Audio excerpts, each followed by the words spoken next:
Hay nombres que se convierten en susurros, nombres que, al ser pronunciados, parecen enfriar el aire de la habitación. Jeffrey Dahmer es uno de esos nombres. Para muchos, era simplemente un vecino tranquilo, un hombre solitario que vivía en el apartamento 213 de los Oxford Apartments en Milwaukee. Pero detrás de esa fachada de normalidad, de esa aparente timidez, se escondía un abismo, un vacío tan profundo y oscuro que desafía toda comprensión humana. Su historia no es solo la de un asesino, es el relato de una oscuridad que caminó entre nosotros, invisible para la mayoría, acechando desde las sombras de una existencia aparentemente mundana y solitaria. La historia de Dahmer es una crónica del mal en su forma más pura y desconcertante. No era un monstruo de película con un aspecto aterrador, era un hombre ordinario, que trabajaba en una fábrica de chocolate. Saludaba a sus vecinos, iba a bares. Sin embargo, su mente era un laberinto de fantasías macabras, un lugar donde el control, la dominación y la muerte se entrelazaban de una manera aterradora. Su apartamento no era un hogar. Se había convertido en un altar privado para sus rituales más siniestros. Un lugar donde la vida humana perdía todo su valor y se convertía en un simple objeto para satisfacer sus impulsos más retorcidos y oscuros.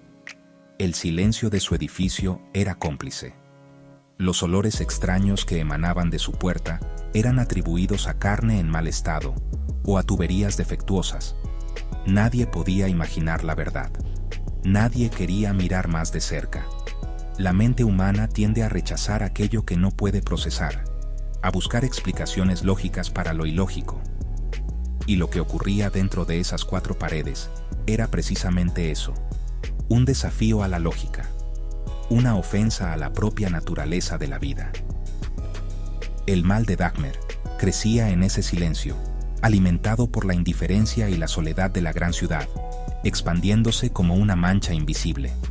Este hombre, conocido más tarde como el carnicero de Milwaukee, representa uno de los mayores fracasos de nuestra sociedad.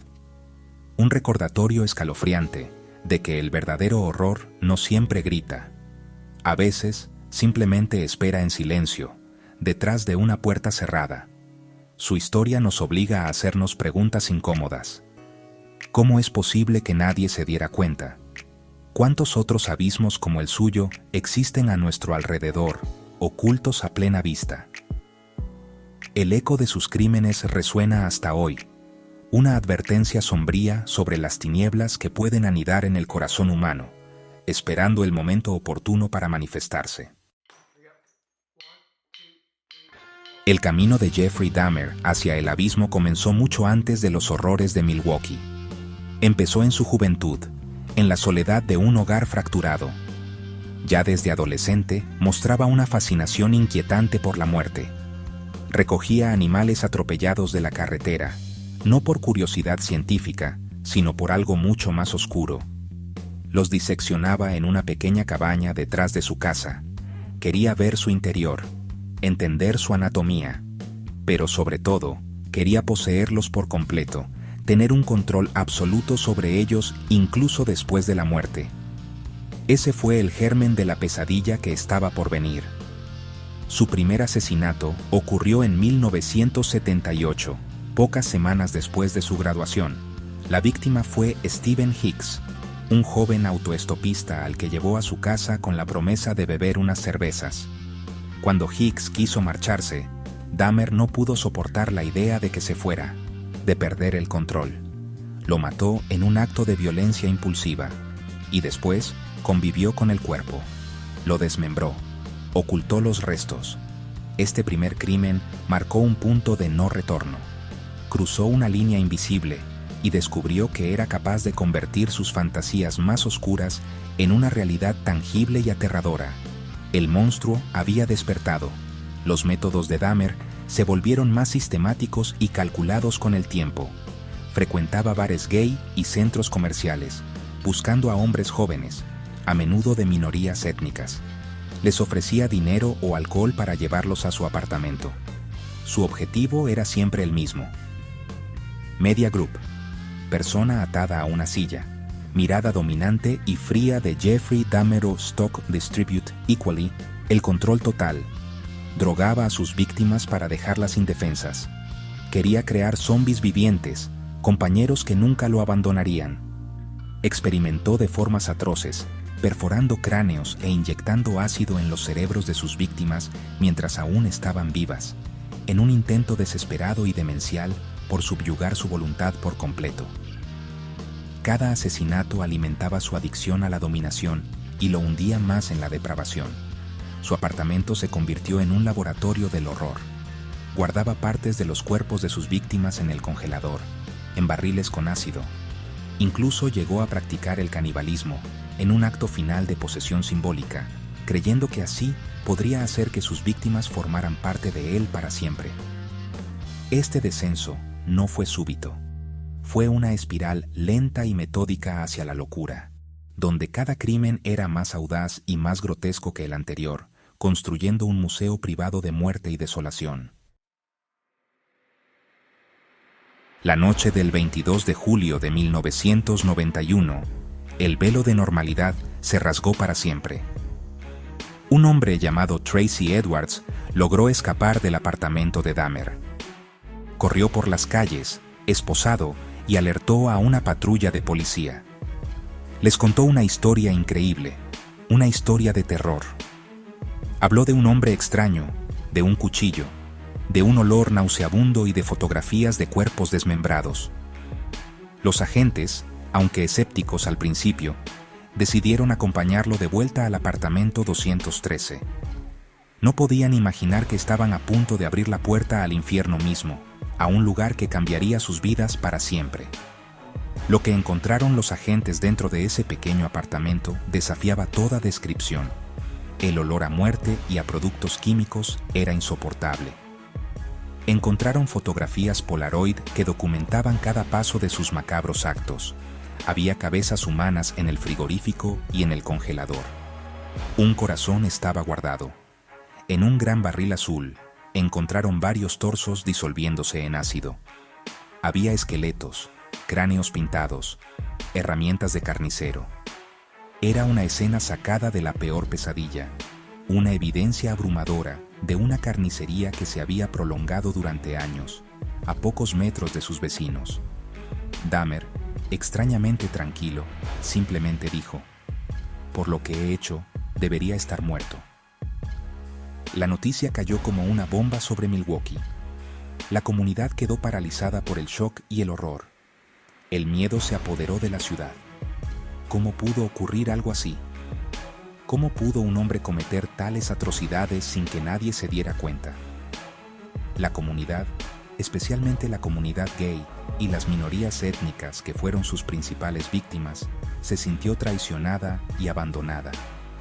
Se acusó a la policía de no haber tomado en serio las denuncias previas de los vecinos sobre olores y ruidos extraños, y de haber ignorado las desapariciones de hombres que no encajaban en el perfil de víctima ideal.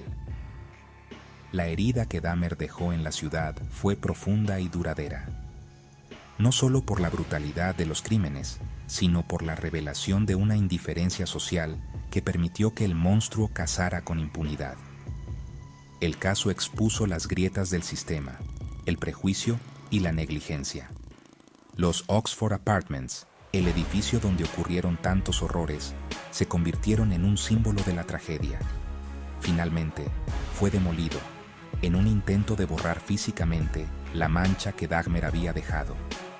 Pero las cicatrices psicológicas en la comunidad y en las familias de las víctimas perduran hasta el día de hoy, un recordatorio perpetuo del mal que habitó entre ellos. El juicio de Jeffrey Dahmer, en 1992, fue un espectáculo mediático que capturó la atención del mundo entero. No se discutía su culpabilidad, pues él mismo había confesado con todo detalle sus 17 asesinatos.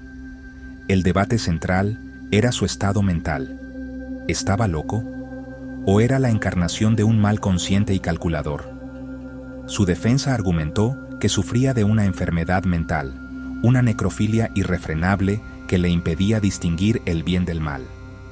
Sin embargo, la fiscalía presentó a un hombre metódico, que sabía cómo cubrir sus huellas y que era plenamente consciente de la naturaleza atroz de sus actos. El jurado finalmente lo declaró cuerdo y fue sentenciado a 15 cadenas perpetuas consecutivas, sumadas a una que ya tenía. Su destino estaba sellado, sería encerrado por el resto de su vida. Pero su historia no terminó ahí. En prisión, Dahmer se convirtió en un objeto de fascinación y repulsión. Fue asesinado en 1994 por otro recluso, Christopher Scarver, quien afirmó que los crímenes de Dahmer contra otros seres humanos lo habían perturbado profundamente. La muerte de Dahmer fue, para muchos, el cierre violento de un capítulo oscuro, aunque para otros, solo añadió otra capa de misterio y controversia a su macabro legado. Entonces, ¿por qué, décadas después, la historia de Jeffrey Dahmer sigue fascinando y aterrorizando? Quizás porque representa la caída de una de nuestras creencias más fundamentales, la idea de que podemos reconocer el mal cuando lo vemos. Dahmer no encajaba en el estereotipo del monstruo. Era el vecino de al lado, el compañero de trabajo silencioso. Su caso nos recuerda que la oscuridad más profunda puede ocultarse detrás de la máscara más anodina y cotidiana. Nos obliga a confrontar la aterradora posibilidad de que no conocemos realmente a las personas que nos rodean y que el abismo puede estar mucho más cerca de lo que pensamos. Su legado es una advertencia, una lección sombría sobre la soledad, la alienación y los peligros de la indiferencia. Su historia se ha convertido en un arquetipo del horror real, explorado en libros, documentales y series que intentan, una y otra vez, descifrar el enigma de su mente. Pero la verdad es que quizás no haya una respuesta sencilla. Jeffrey Dahmer sigue siendo un agujero negro en la comprensión humana, un símbolo del potencial para la depravación que yace, latente, en los rincones más oscuros del alma. Y ese, quizás, es el miedo más grande de todos, el miedo a lo desconocido que habita dentro de nosotros mismos.